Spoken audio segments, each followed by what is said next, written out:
guys, happy Tuesday to you, and I hope it's cooler where you're at than where I am right now. It is balmy, what I say, 90, it's up to 97 degrees. So do me a favor, guys, if you see me kind of melting away, just kind of say hi or something, or say bye or whatever. But it'll be all right. I got like 3 or 4 fans on me right now, so it's it's blowing hot air at me, but then again, I'm also admitting a lot of hot air. Anyway, hope everybody's having a good start to their week. Spent a little time in the pool today, and that has worn off, and now I'm hotter than hell right now. But hey, I wanted to say hi to everybody. We're going to have a wonderful show today. We're going to talk UFOs. We got Michael Anthony backstage waiting to come on. And it was kind of funny. Well, I'll talk about that when I bring him up here in a second. Please make sure that you're subscribed to this channel. Have some fun stuff coming up. Make sure that you ring that bell so you get notifications when things come up. Also, if you're looking for Paranormal Among Us merchandise, head on over to Purple Penguins Crafts and Creations. On the bottom of her page, they have a bunch of stuff for Paranormal Among Us, but also check out the rest of her stuff. She does some awesome crafts and stuff. You can personalize anything that you want. That being said, I want to say hi to some people. Hey, Tyler, DJ Tyler Radio, Fisher of Spam, Pancho Zorch, how you all doing? Hey, Crystal. I'm sure Courtney will be along here in a second. So I hope everybody's doing good out there and staying cool on a nice hot day here. I apologize if you got some people cutting grass behind me. And, I don't know, they're a professional grass cutting service, but you can see the guy walking behind me there. He's in long sleeve shirt and a long pants. I get the protecting and everything, but that's got to be hotter than hell doing that. So maybe a little later on, I'll give him some water. Without further ado, let's go ahead and bring up Michael Anthony here. Michael, how you doing, sir? Hello, Paul. How are you? Pleasure to be here. Nice to meet you. Thanks for coming. Appreciate it. You're in quite a pickle right now. You don't have any power, right? None at all. None at all. Yeah, I'm via phone right now with you, but that's okay. I mean, if I planned everything in life feeling that it was not going to have any obstacles, that would just be an error of judgment on my part. So, I take every moment, as we all should, because life changes every moment. Yeah, and that's the thing about life. Weird things happen all the time, and you can't always predict everything. And if you could predict everything, it would be a pretty boring life, I think. Yeah, well, it's better to have a little mystery, I think. It's suspense in one's life, but it depends. Not everybody can tolerate it, depending upon what it is. But you seem to like the paranormal, so probably suits you well. And if anybody can aim your flags, I hear flags, fans in his direction. That balmy 97. Hey, we just went through that for like the past week too. And today it's like total opposite. Cold front, the air's like air conditioned weather, 74, 75, just different. And here I am sitting in the middle of a power outage, but I don't have a lot of needs for anything except for my loaded gun coffee cup that is there you go. Empty. I couldn't make any coffee for the show. Yeah. I mean, feel free to send some of that cooler air over this way. I know it's from Pittsburgh to St. Louis, it's kind of tough. But looking at the forecast, I think we're supposed to be a little bit cooler later on this week. But hey, it's summertime here in the Midwest. That's what we signed up for here, and we'll just melt. There you go. One way to lose weight. Just stand out here and sweat it off. That's it. Let's melt and smelt. So, quite a while ago, almost it was before I reached out to you a while back. Somebody had asked me, "Are you any relation to Michael Anthony?" Asked me that because my last name's Anthony, and I'm like, "No, but that's kind of cool that 2 podcasters named Anthony." Two first names. 4 first names. You get that too. People calling you Anthony Michael. Yeah, I mean, growing up as a kid, some inside family things like that, but never really publicly, except for the fact that people can't people's perception of who I am blows my mind, because I've told everybody for years I'm not that Michael Anthony, of course, of the fabulous rock band Van Halen. Have I ever talked to him? Yes, I have. Really? But yeah, most definitely. He responds to me sometimes. I respond to him sometimes. It just depends upon our schedules. And every once in a while, you don't think you're going to hear from somebody, they pop up, and it's like they were listening. They did hear me, And he's a busy guy. He's got a lot going on. Mad Mike likes to still bang on the axe, and he's doing a lot of shows with Hagar and different things like that. So more power to him. But I'm not that same man. I do play guitars. I do play drums. I've been, in my life done a lot of weird things and accomplished some good things with them. Am I the best? Not by far. Am I in his league? Probably not. But it amazes me where people will still write to me. They're watching me, they're following me, and they don't see the difference between him and I don't know.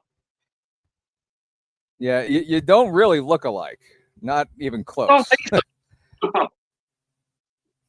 But and something just went wonky with my computer here. But yeah, when the first time I tuned into your show, I saw the guitars in the background. I'm like, hey, wait a minute here. This is different. Like, you don't look like Michael Anthony from Van Halen. But then, the more I watched and the more I heard you, I'm like, okay, that's not Michael Anthony from Van Halen. No, so, we just happen to share a commonality, like a lot of the paranormal world does. I mean, we do it with names. We do it with many different things. But I'm not him. I hope I ain't ruining anybody's day because of that. I don't ever try to. I would have to be the biggest mental case in the world to try to pass myself off as him, and that would never work. Yeah. But that's okay. That's okay. I have a great name. He has a great name. You have a great name. We have good name. The only other Paul Anthony that I've ever encountered was a priest, and somebody actually asked me if I was his son. Now think about that for a second. Okay. Well, unless they're illegitimate kids or whatever, priests don't normally have kids. So how would this guy have a kid? Anyway, I don't remember who that was that said that to me. Call people priests that don't mean they're of a Roman Catholic origin. Some people are pastors and ministers, and they do marry. Yeah. And for all we know, that there's other practices that go on behind our backs. Yeah, but this guy was Monsignor Paul Anthony, so that ain't me. That ain't me. So he would have been Catholic then, Monsignor. Yeah, he would have been Catholic. So highly doubt that he would have been my dad. Yeah. But anyway, before we get into the topic at hand, why don't you tell everybody where we can find you? Find your shows and everything. I feel like I'm yelling. Well, I hear these guys behind me. If you see them come up, give them a like. That's all I can tell you. I'm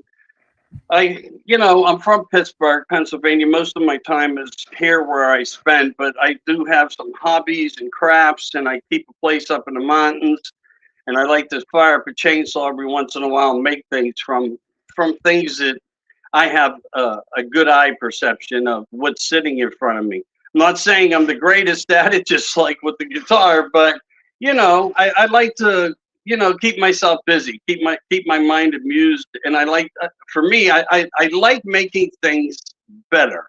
Even if it's a crooked wall, if I walk by it 100 times and I see that it's crooked or bellying out somehow, I want to pull a string out. I want to take it down. I want to restring it and line it back up and put it up. But as far as that's kind of like the type of guy that I am, I like to do things every day. I think it helps pass my time and it keeps me fruitful. But that's pretty much me in a nutshell. I don't really ask for people to look for me.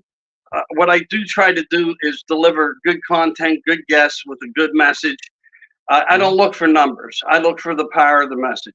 But if you see me, I would suggest look for me on Facebook. It's Michael Anthony, and you can follow a bunch of the things that I've done and had posted in there, because most of the other formats had found good reason to either remove me, their good reason to, or to basically kind of suppress and ban my information, because it jumps through many categories of different nuts and bolts and patterns into these wormholes. And if you don't talk about what they want you to talk about, then it seems that, of course, we suffer consequences from it, which I got one today from a year ago. They can't get me on nothing, but they'll go back a year and pull another one up.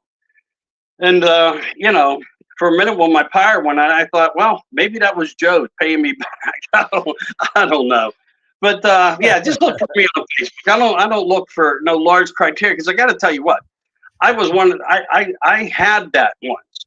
I had it once, and it doesn't mean you have anything. You can have millions that follow you, and over a period of time, hundreds of thousands see you, and you get accredited with the video that they watched it and they played it. But what does that really do? I mean, you have 20,000 people in a group and only 5 people are active.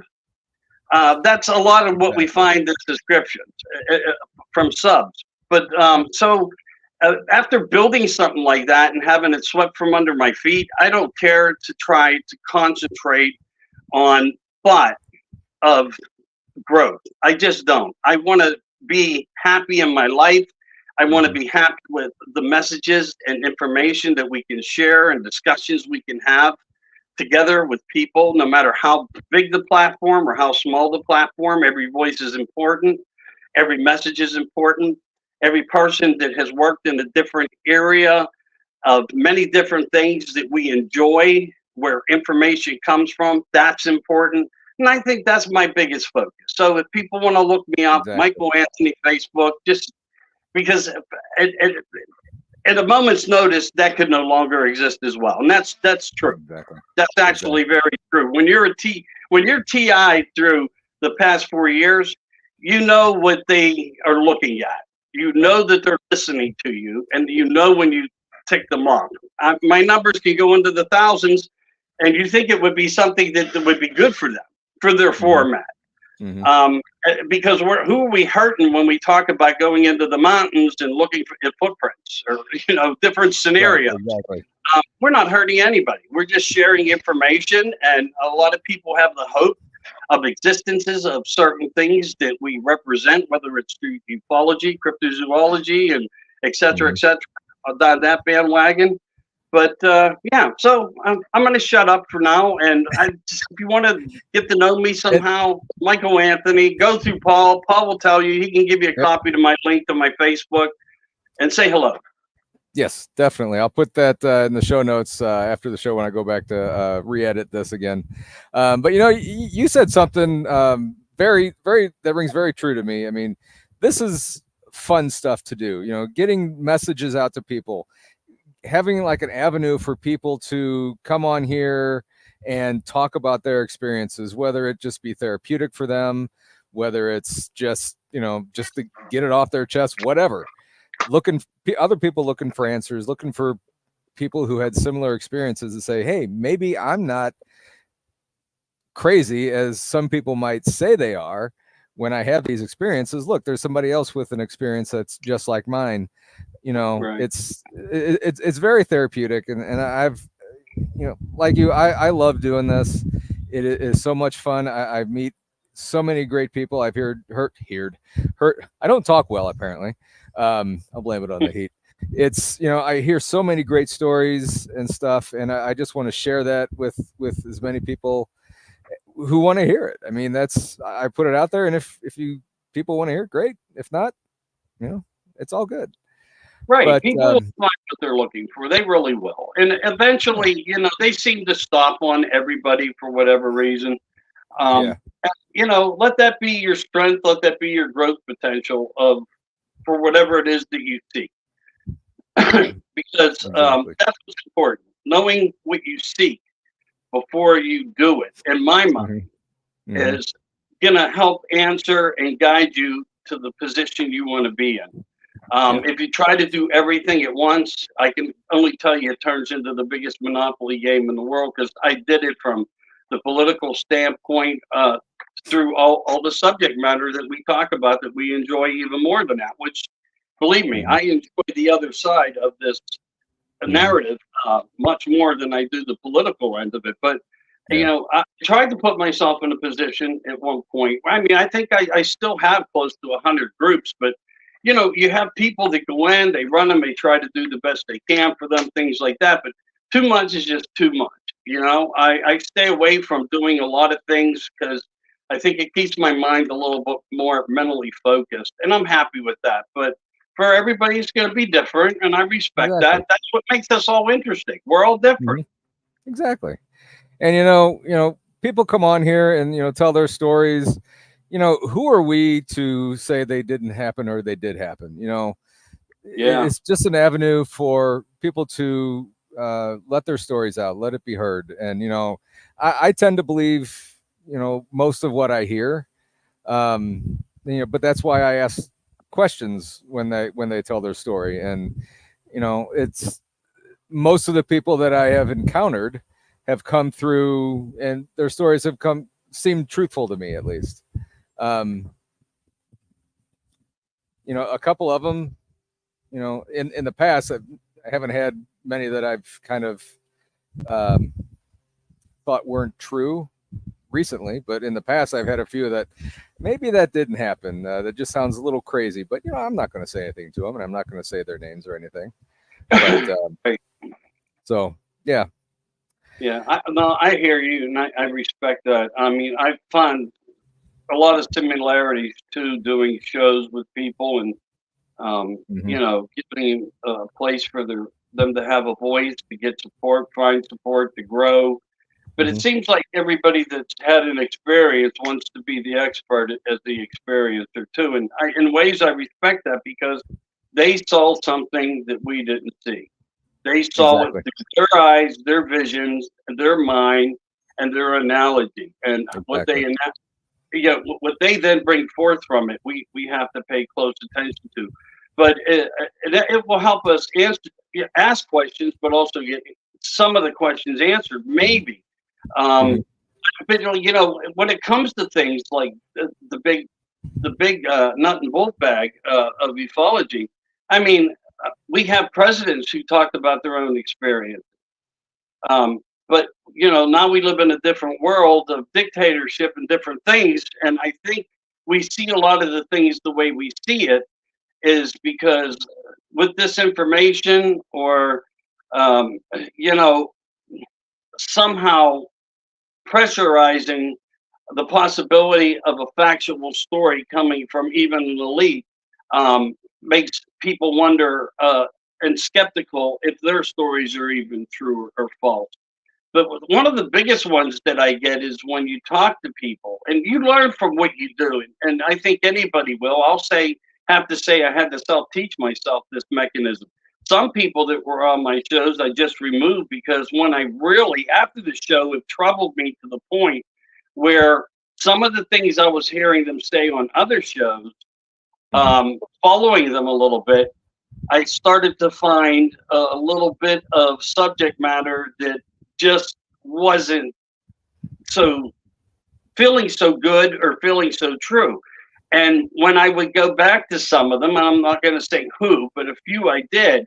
One in particular, I went back to and said, "Well, you were there with 5 other people. I really want to bring one of these other guys on, talk to them, and get some more validation into this because there's a lot of things being thrown out there, and I'd like to be able to do it." And the first thing they tell you, everybody's dead. You're in your 40s and everybody's dead already.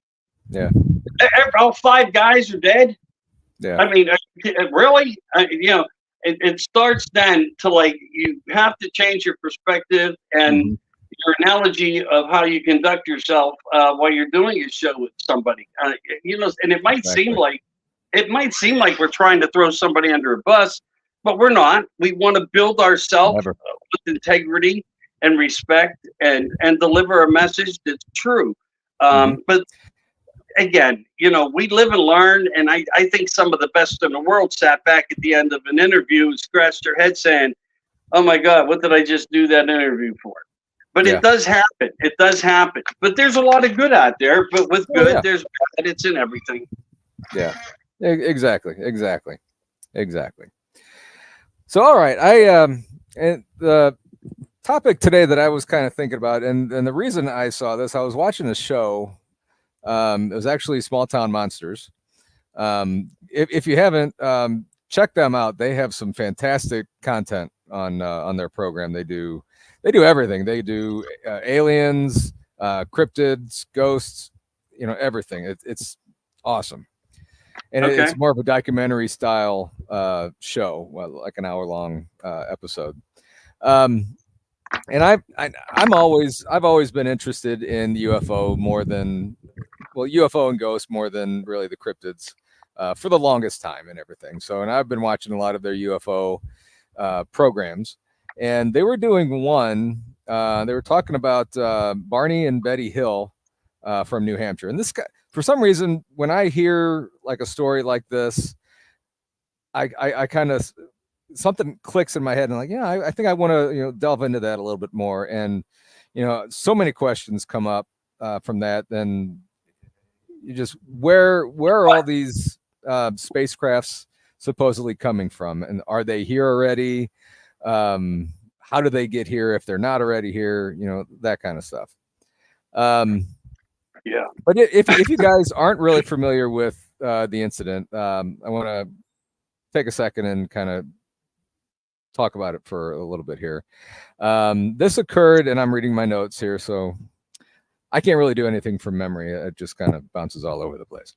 So this happened on September 19th and 20th, 1961. They were driving home from vacation in Canada. They were in Canada.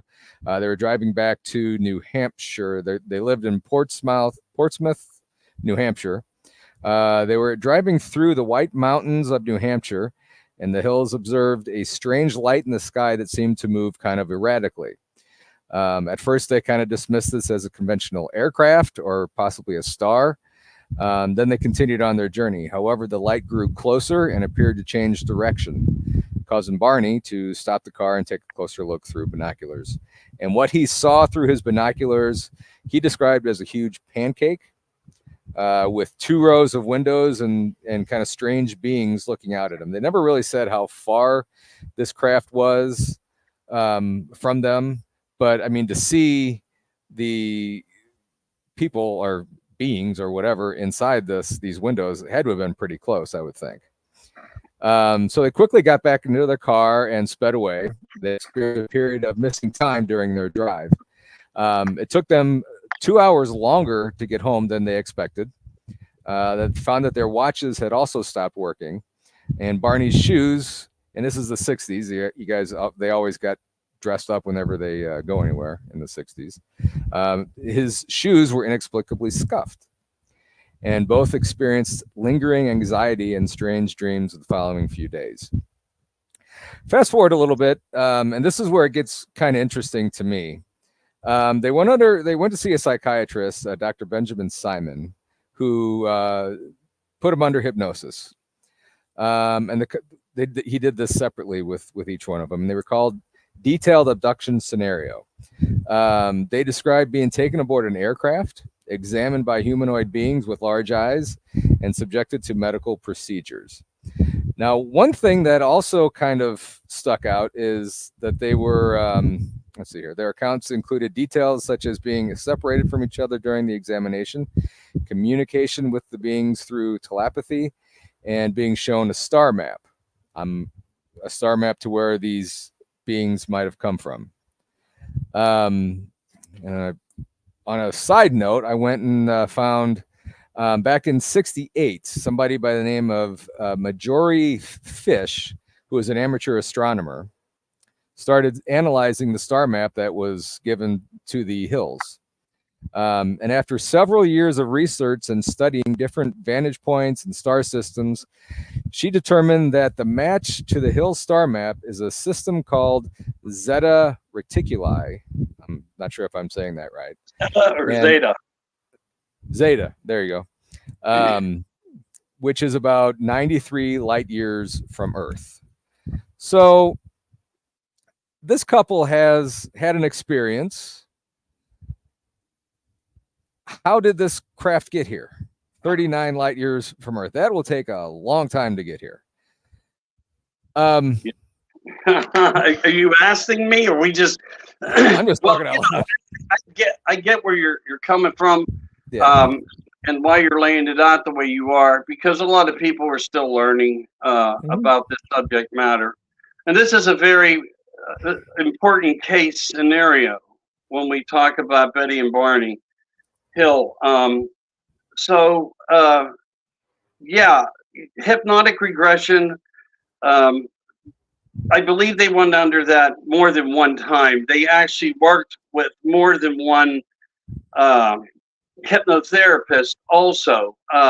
But, more of the details from that would be best found and gotten from their niece, who goes around and lectures and speaks on it, as well as the clothes that are still kept, Betty's dress, stains on it, things that were described, the things that they went through that they had to relive. I believe from everything that was found and all the documentation this was 100% a true story. Now, where did these things, people, entities, avatars, AI, robotic, whatever's come from? And are these little gray minions truly of some transformation of part human, part alien species from the future, from the past? But I think when we get into this, as large as it is, we're finding out that yes, they are already here. They're amongst us in different ways. Are they working with the government? Probably, 100% probably. Are there many working with them and amongst them? And I think when it comes to powers, elites, money, world leaderships, I think they all put their hands out, reach with some type of welcome mat, because technology seemed to be important. We have stories of a president who met at Holloman Air Force Base and didn't just meet once, but some speculate that he met twice. Eisenhower. Laura wrote a book right now and talks about her grandfather's subject matter. And, she's a great speaker with a lot of information as well. She's a trooper, and she's building her own, from her own resources, life, and how she does things. So she's working really diligently hard to try to give everybody these information. But there was some kind of treaty said to be signed that FDR, wasn't it? it had a title and everything. But I mean, when we hear things like that, it just basically tells you that there are truths that we are following down through the spider webs into the rabbit holes of all this information. But I think that they are here. I think there's inner and outer dimensionals. I think that dimensions of life are not just what we see through the naked eye, because at times through paranormal, we do see different types of subject matter happen in front of us. There is a different element. Many people see it, a lot of people don't. But the ones that are fortunate enough, that are awake enough, open enough to accept it, get maybe to experience it for some reason. I don't know. It would be a place that we could put out there, but it may have no significance, to be perfectly honest with you. But it's up to people on that. But I would agree with everything you said as you presented. These things were factual, and the story gets a little bit more intense. Their lives get a little bit more intense. Depends upon how you want to go with that. I'll turn back over to you and let you lead. I mean, that was just like a brief, really brief, introduction to their story, and kind of just to get this our conversation going here. as to, I believe that this happened to them as well as it happened. I'm sure it's happened to many people as well. And I don't know if you ever watch the TV show Skinwalker Ranch, but they talk about crafts going in and out of the mesa there, the ground, could be possibly bases underground. I mean, do you think it's possible that crafts can go without a specific opening in our soil or anything, that they can actually go through the ground, get to wherever they're going, and then come out the other side? Well, now you see me, now you don't. Bigfoot. We don't really understand all the mathematics behind quantum and physics that way. But I would say it's been described enough that the possibility does exist. How do I accept that possibility? I welcome it with open arms because I don't want to ever stop learning. Exactly. It's hard for me to say, oh, it's conclusively real. I mean, unless I see something where I could actually say that. But fundamentally, weighing the information, the stories that we hear, maybe we're not seeing what we think we're seeing. We know that our military, in the side of a mountain, can open it up, and one person may see it as it just flew through the rock, and the other person in the car says no, it's like a gate opened and it flew into it. So, and I think that's why you have good cop, bad cop. You get 2 different scenarios, 3 different, 4 different, 5 different, and they try to build a case based upon everybody's information and look for the reality of the facts that they were able to provide and which ones matched up to everyone else's stories. And I think that's what good people and good researchers are doing. But I think it's very possible that through holographics and different things and technologies that we have been given, and I really truly believe that a lot of it has been given to us, that they are capable of playing with our minds that way. The same as when they say that they're going to come and abduct you. Is it really your whole physical body leaving, or do they somehow have the capability of separating us spiritually from our body, where like we're doing an out-of-body experience as we're with them, where pinches, prowls, needles all feel of the same reality, but are of 2 different realities totally. So when you look at that, and a lot of people always that's one of the biggest questions out there with ufology, when people say I was taken. And it's like, they took me through my ceiling, they took me through my wall. Well, I've had people describe to me who don't know each other from around the world with different types of scenarios of abduction, and they all had a genuine reply to me of answer to question of there is certain feelings that your body experiences when you do go through things. And these things match up. So somehow, some way, there's things going on. People are living through them. And some of them come from very credible places, jobs, position, military, CIA, DOD. It doesn't matter. There are people now coming on in waves that are talking more about their lives, their stories. And right now, I think it's like it's an information free-for-all, which then again, is going to put us back in our books to try to regroup and redo homework. And I think a lot of it is podcasts like so many others are talking about this more, and more people are coming out more and saying, hey, I've had this experience and doing this kind of stuff, and I guess people are just waking up and hearing other people. I want to get my story out too. Back in the 60s, 50s, 60s, 70s, talk like this was just unheard of. You're nuts for saying you're being abducted by an alien. Pilots would get fired over saying that they saw a UFO while they're flying from New York to California, wherever. I need to talk with the St. Louis County Police and have them kind of rope off this road while I'm doing the show. But yeah, I mean, like you said, more and more people are coming out, and it's just information superhighway all of a sudden with That's a so good many way to people. put it. Yeah. No, that's a really good way to put it, but it's true. It's true. People are they're understanding that there's an acceptance to um, people now, and there's an ear out there for everybody, and the place for their voices to be heard. But again, when you gravitate back into some of the old ways to the new ways, we're breaking away from that. That's where I think people were trying to say consciously, I can be who I want to be.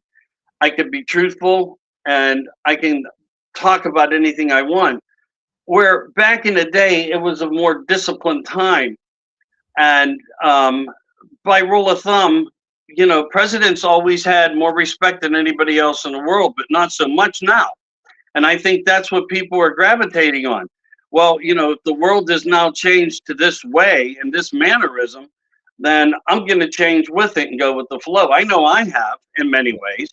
I still try to stay respectable, but it's a hard pill to swallow depending upon the subject matter and who you're talking about. And I had a beautiful mother-in-law who once said to me, once upon a time, Michael, if you have nothing good to say, sometimes you're better off saying nothing at all. And I tried to live by that as I gotten older, into my mid 60s now, thinking, it's not even worth confronting it. Just let it go. And I try to do that. But in the meantime, again, it's opened up that super highway, like you said, of information. And it's no help of the Freedom of Information Act. I mean, that did play a part to a lot of things that gravitated us into where we are now, but it doesn't isolate anywhere on any of the subject matter fact until they present it to us. It seems in ways that people got to hear the president of a country say that they're real and they exist. Well, there's been people in Canada who came out and said it. Paul Hilliard did it. He's like, hey, they're amongst us. I'm trying to remember his name. Oh gosh, I can't think of the other fellow's name. Who basically he was part of a crash retrieval system, and we know that we had crash retrieval systems. Why do we have them if things are of non-existence? If they're all a conspiracy theory? It's because they're not. They're dealing with something, but they still don't know how to understand everything they're dealing with, even though I think, in my mind, from what I've learned and what I understand through technology that has been shared, like through Lieutenant Corso and people like that who were in charge of basically putting the crash retrieval items into our market and ways of life every day. Like he was like the Tesla of control for all the groundbreaking innovations, many of them that we've seen in the past 50 years that came out of these crash retrieval. But yet you have a lot of that. So, I mean, it just depends upon how you weigh the whole entirety. A while back, you brought up people being levitated out of their bed by alien or UFOs and stuff. And that every time I hear that, I've heard that a few times from my guests and stuff. Every time I hear that, I think of a past guest. Her name was Nancy Thames or Thames. Thames. Okay. I forget that it sounds just like the river.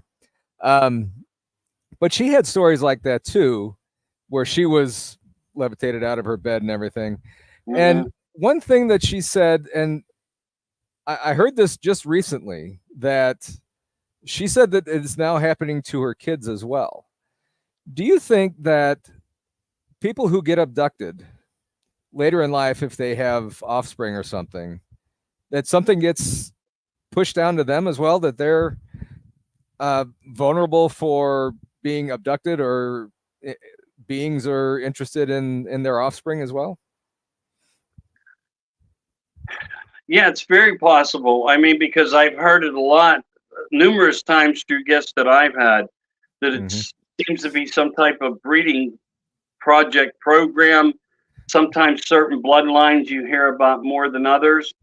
I guess there's the occasional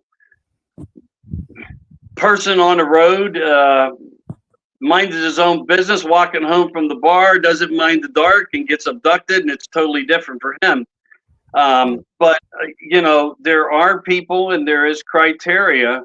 Karen Wilkinson is another. I just had her on the other day, and she expressed to me many things that we didn't even get to talk about them all. But you know how people talk behind stage before we hit the live buttons, and you get a little bit more of the gist of the story. It doesn't always come back out during the live production of the podcast, but so this is definitely happening. I'm not going to say to all, but to some.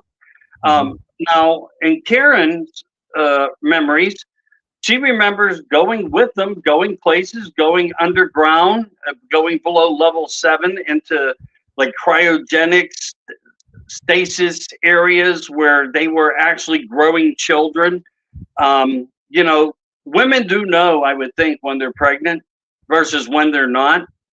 And, they go to a doctor, they realize something's different about their body, and they have a suspicion they're pregnant. They go to a doctor, find out that they are, and then they go back to the doctor and find out that, and they're saying, well, your body discharged it, you had no clue. I mean, how would a woman not know that she's discharging something? You know what I mean? So, these things, I would say there's characteristics that seem to be exactly right on the money on what you're referring to. But again, me as a person, I can only take someone's content, and what I do is I put it all into my manuscripts of many hundreds of tablets that lay around everywhere in my life, and I just keep collecting the data on it. I mean, because that's all I can do. I don't know anything besides what's shared with me.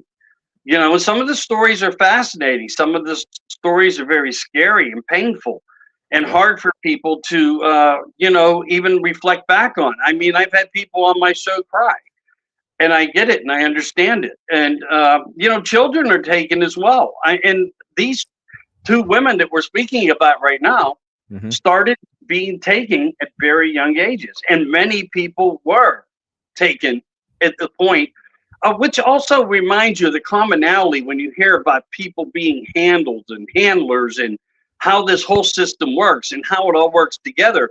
We hear these same terms on other subject matters as well. And I don't want to get into that part of it, but it's a definite commonality on how the rule book is written. You kind of wonder, and I'm sure there's some, no question about it, there's some nasty people in this world that, like to harm other people. But you wonder, people go missing all the time. You wonder if it's people abducting them and doing harm to them, or if it's, aliens coming down and abducting them and just, maybe taking them back to wherever dimension they're at, and, just not bringing them back. Yeah, and I agree with that, but I also think the playing field's much larger. And I think nefarious people play behind other structures of other things because they know they'll be protected, because everything that they've been taught or been bred into, so to speak, talks about others doing things. And that helps the nefarious ones doing other bad things get away with many things. I call it Abduction 911. David Politis always called it Missing 411. Yeah. I think, and I love his work. Have nothing but respect for him. He's king of his castle, so to speak, on everything he's presented and brought forward. But I think I was thinking out of the box in bigger ways that it took a moment or two for David to walk into. Now, he doesn't know me, and I'm not saying this with any disrespect. I always felt it was different subject matters all working, copying each other, just like rebranding names, rebranding civilization. It seems to be a commonality again. That word comes up constantly when you focus across the whole playing field of what we hear, what we learn. Like they're saying Bigfoot took them. No, it's aliens that took them. No, it's our own military, and why are we building these places all underground? Why is everybody building bunkers? Well, if you were to prep something because you knew something catastrophic had happened to the earth, or you were planning to create something to happen because you had science behind it to help you achieve that, then you may need a couple 100,000 people underground as intake supervisors to bring people underneath. So we don't know if they're being used off planet in the underworld of what is below level 7 of magnitude of deep military industrial complexes of cities that people wouldn't even be able to fathom the size. And look, I've been on some of these roads down there. They goddamn exist. Mm-hmm. I'm telling you straight up, they exist. Okay, and you can never get through the immensity of what is there. And it's, in most cases, not even well guarded until you get near something of substance that's military. A lot of it isn't. There's so much it could go on down there. It's pathetic. Now, who's all responsible for it? That's where that whole system becomes like subject matter of many different things, because I think the nefarious ones who do these things and act out these bad ways and harm certain peoples and so forth are just utilizing an advantage point of knowledge that they have in a way to blame the other. And that's how they work behind the scenes of it. So, it's disheartening for me, but it's a reality for me that I think we have many different things at work. Same as when we talk about the interdimensionals and extradimensionals, how is they capable? Bending, folding time, wormhole. Do we believe everything? Do we believe that it's possible? We have theories of flat Earth. We have theories where even Hillary Clinton said, if we keep aiming the rocket in the same position, we will start to see the firmament crack. I mean, why are they talking like that? Right. Why did John Podesta say it was important if Hillary won to basically, do more disclosure? Obama's made his comments. Many other presidents, Clinton made his comments, Reagan made his, Carter made his. They're all different. There's a variation but there's substance. I mean, Obama said that, well, that's what they tell us to tell people. Yeah. Well, who the hell's telling him? He's the president of the country, but there is a board of directors over him. Every president has a board of directors. Yeah. And there are people who control the whole deal. And that's one thing we need to remember. There are people who control the real deal, the whole deal, this planet. And, right now they're stepping more forth with technology and different things. But what we do know, again, as we reach into that bag and we're not grasping for straws no more. We know that people with substance that have been in a position or a place of power over the people have made the comments themselves. And like you said, people know things. And I don't think that we're ever going to get full disclosure of what's going on, what certain people are hiding from us. But it would be nice, it would be nice to know what's going on in Area 51 if they're really reverse engineering spacecrafts that they've captured or something.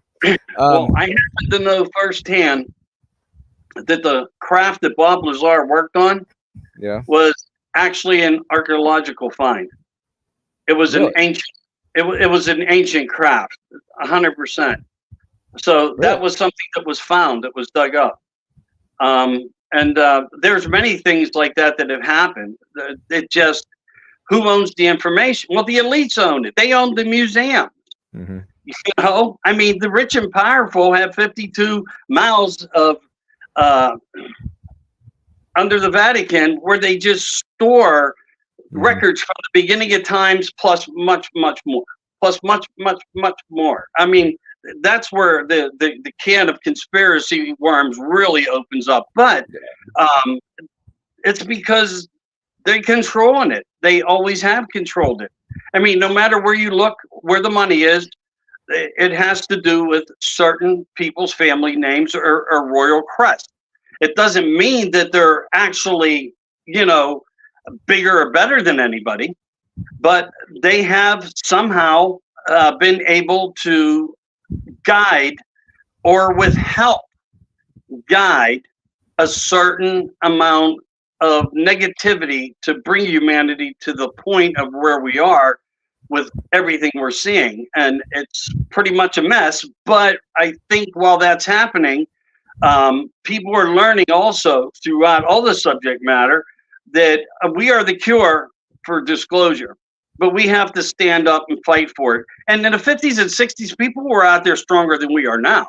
They were visiting, Area 51. And I don't think Area 51 is anything of importance anymore either. I don't think they're going to build or put anything close enough to any of us, especially in the United States, because we're a bunch of nebshits to them. They don't want, they're going to the Antarctic. They're going to different places on the planet to stay hidden and to keep it hidden the best that they can. But are they really keeping it hidden? We have more people coming out every day making claims that, that they were admirals on ships. They saw underwater submersibles, off the coast of the United States and further abroad, and much more, and much more. So this question was asked earlier in chat when we were talking about people being abducted. And I honestly, I don't know the answer to this, and I haven't really heard this. Do abductees exhibit DNA change? Do you know that? We hear some of that, but I have never had anybody on my show come and tell me that they had any significant change with their DNA being altered. We know that there are DNA that are and can be altered. We know that cloning is possible. I mean, we've been cloning for nearly 50 years. And for them to tell you that these things haven't been done would be nothing but more than a lie, a tremendous lie. I mean, when they talked about cloning the first sheep, Lucy the first, that was not even a factual truth. They already had it down pat before they made that announcement. They never tell us anything first. That's why we get the tidbits of the information to come later. What we get now, as far as what we're seeing in technology, we probably already have 30 to 50 years of technology that supersedes it, that goes above it and beyond it, that we couldn't even fathom at this point. And how did that all start? Is it because the military was strategizing in such a way that they developed areas of science only to progress to the future? Or was it because of, crash retrieval or contact of other entities from certain planets? I mean, we have a lot of stories out there like Planet Sarpo and so many different things in the movie Contact. And I didn't bring those up as a characteristic of point, but of fact, because Spielberg was putting droplets of information that he was privy to get to make sure that there was some disclosure and everything. And disclosure is within everything in one way or another. Right. Or, in another way, at the same time you get disclosure, they're going to go out and cause disinformation to go against it just to keep an imbalance, but not a perfect balance of information. So you don't even know how, at the end of the day, once you review it all, how to actually come to a conclusion.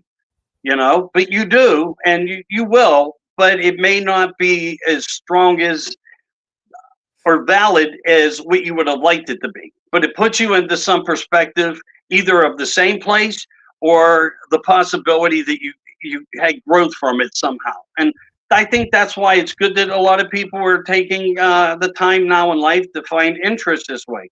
And don't wait till you're 50, 60, or 70 to do it. Start while you're 20, 30, and 40. Because it's going to take a lifetime. Oh, yeah, definitely. And, I pretty much started this when I was in my 50s. So, or early 50s, right when I turned 50, I think. But, yeah, it's, it certainly is it can take a long time to do all this stuff. Um, what do you kind of backtracking a little bit? What do you think these aliens are that have visited us? Do you think they're us in the future trying to save the planet? Do you think they're a species that has planted us here and they're monitoring us, or do you think they're just discovering a new planet that has life like theirs, and they want to, I guess, compare notes or something? What do you think? Well, I think they really don't have use for us. Okay, as far as a physical means. If they wanted gold and they know this universe and they know time travel, past, present, future, and how to full time and wormholes and by thought, um, you know, to me it's bigger and it has to do with something that pertains to restoring themselves, restoring some type of life, or that some of them are just the product of keeping some type of humanity going in this universe. And I do believe that we have life elsewhere, that it's like many others say, it's so big. How would it be impossible to look at it that way? I look at Yeah. it that way. I look at the fact that with the immensity of what we think we know and what we are understanding, if everything that we get is factual truth. Mm-hmm. And that's why it's important to never stop paying attention to that dialogue, is Mm-hmm. to make sure that it stays that way. It has significance. Otherwise, it goes back to everything just being a deception and a lie. But I Yeah. think from what we hear from abductees and so forth, that we are looking at some type of hybrid breeding program more than anything. Because if they needed gold, I think there's probably meteors out there floating in space that have metric tons Oh of yeah. gold and gems. And they know that they're already finding them. They're talking about places like this that exist. If we could just land on them, you'd kill the economy of the United States of America and the globe as well. If we had access to all that, what good would value points be? What good would work be? It would turn to nothing. And I Mm-hmm. think that may be part of why we're seeing AI technology. So what are these things? In some cases, I think that they're like these little robotic things that follow instructions because they can go through time and space in a different way and they are designed to do it, while there is a reality of others who they look like that are and cannot do the same thing. They may be able to do all this traveling, but they can't expedite the speeds that these other avatars or cyborgs or little grays, 3 foots that we hear about. Now, we also hear about, tall blondes, Palladians, Arcadians, reptilians, but we also hear different networking of who they are. We also hear networkings that they all coexist together on some ship. People Mm-hmm. have actually seen human-like people. They've seen reptilian type people, mammoths, praying mantis, the mantis Mm-hmm. people, things like that. Me personally, to look at a big giant bug, I'd probably have heart failure. Just Yeah. looking No over kidding. me, trying to do a test swab on me or something. I'd probably have heart failure, no joke. Because I have seen things in life. I don't take Mm-hmm. this contamine. What I've seen brought me to a better future point of where I am. That Yeah. existence does exist. There is an existence beyond this existence, and I've experienced it my whole life in many different facets of ways. Um, I had a guest on, and I can honestly not remember her name, but she had talked to me, and this is the first I had ever heard about this. This was last year sometime when I first started doing this stuff. She had talked about her husband at the time was working with um, aliens that looked more like the raptors from Jurassic Park. and they would have conferences and stuff in different places. And I'm hearing this, and I'm on the show, and I'm yeah, okay, yeah, yeah. I'm not gonna argue with her or discredit her or anything. And for the life of me, I can't remember what her name is. And now that I'm thinking about this more, and I've gone on this journey longer, maybe it's not so far-fetched. Maybe there are reptilian-looking raptors from other planets that are here having conferences and striking deals with us and to protect us or to test us or whatever. I mean, maybe it's not far-fetched.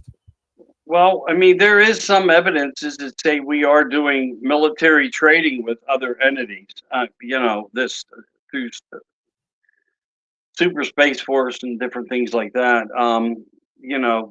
I have never been there. I've never experienced that. I don't know. But I think what we see on this planet is a piece and fragment of all life that exists throughout the universe. Yeah. I really believe when you see me and I have the resemblance of maybe, let's say, a tall white, that maybe that's why I am here. Maybe that's their input to this planet. Not that it's a prison planet, but a development of a planet that went chaotically nuts. But I think that we should look at it a little bit like that. That when we hear about like Planet Serpo, not that I brought it up earlier, a scenario that they felt that Chinese Asian people were the closest to look like them. That their skin, the alien skin from Serpo they were smaller humanoid-like people that looked like Asian people. So I think that the possibility of why we see examples on this planet of everything that we do, it's because there's an existence of everything out there, and it was all brought here in place. But for what reason, who knows? All we know is many of them are probably millions, if not billions, of light years ahead of us, and they've lived it, been through it, done it, and if they don't care about what we do to ourselves, they don't. But when you have places or things like these meetings, the Galactic Federation of alien nations who get together, they go by a rule of thumb. And it's the same way our government kind of works. They have to tell you they're going to do it before they do it, or they have to show you before it happens. And you get fed these things. And that's, I think, that happy trail of how the enormity of this works. I don't think that a lot of our existence comes from the ways that people perceive that they do. Some people tell you the Anunnaki were fully responsible for why humans are here. Well, there's writings that say they were pretty good scientists, I guess you could say. There's writings that say that there were certain people that could transformate their consciousness to a different being or a cloned body that they grew. It's like they were doing these things many, many thousands and thousands and thousands and thousands of years ago, that they had the capability where they could walk down the street and not be known as to who they were, but in their consciousness, in this different body, they had the reality of who they once were and who they always been since the beginning of time. So I don't know. I mean, these are some of the most hardest things to accept when you listen to the scenario of the existence of all these things. But I would just like to say that I think that everybody in this universal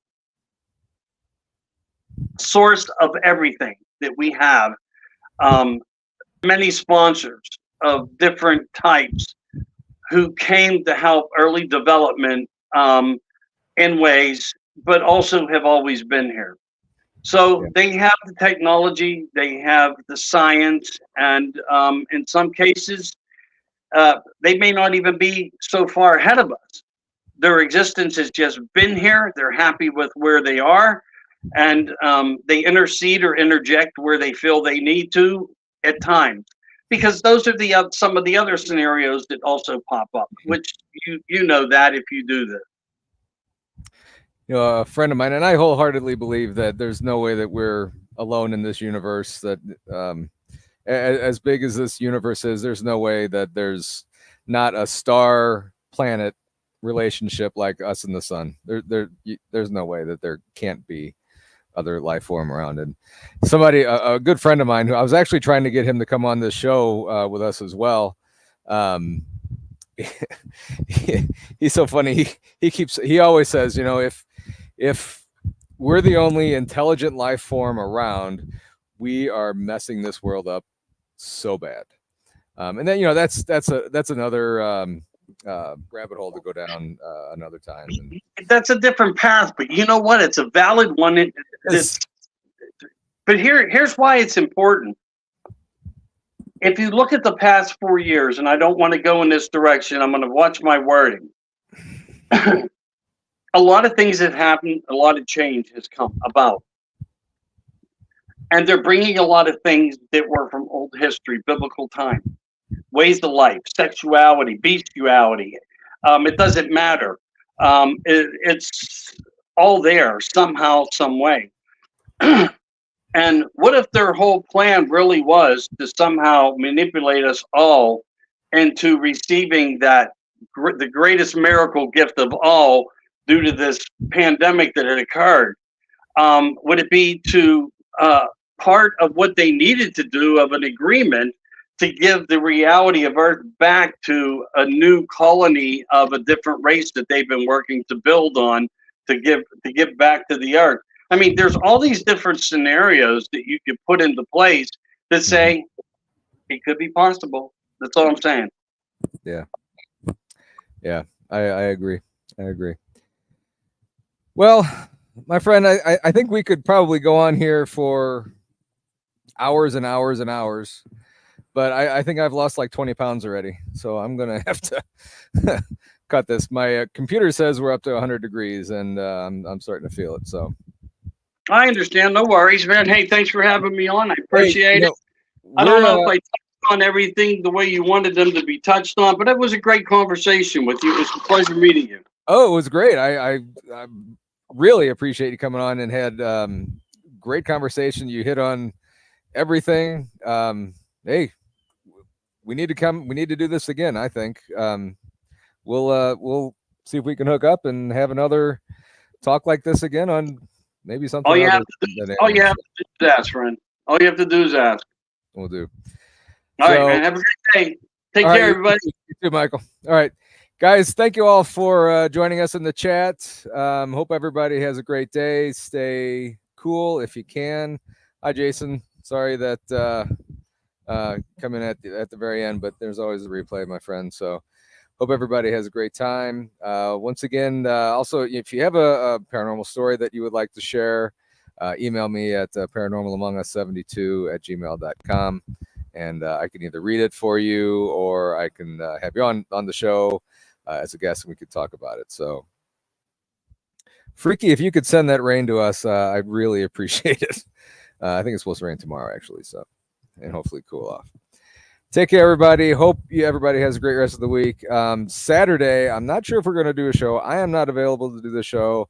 I've asked Krista if she wants to do one. It's up to her. She can find a guest or something. But make sure you have the notifications on. Let's see if she comes on Saturday. If not, she will be on BMR Saturday night, late night. Also, make sure you check out Blondes and Booze Thursday and Friday. Also, make sure you check out Josh Turner and PRT. Let's see, Tuesday at 6 Central, Friday, Saturday, Sunday. Nelly, am I missing any other days? I know he was on yesterday. He's on all the time. Just go on over to subscribe to PRT, ring that bell so you know when he comes on. So everybody, have a great day. Stay inside, stay cool. I wish I could right now just go do a cannonball in the pool. but I don't want to ruin my computer. Everybody, have a great day. You have a great day. Let me get to the right page. I always do this. You think I would know by now. So let me find the thing here. There we go. All right. See y'all. Have a good day.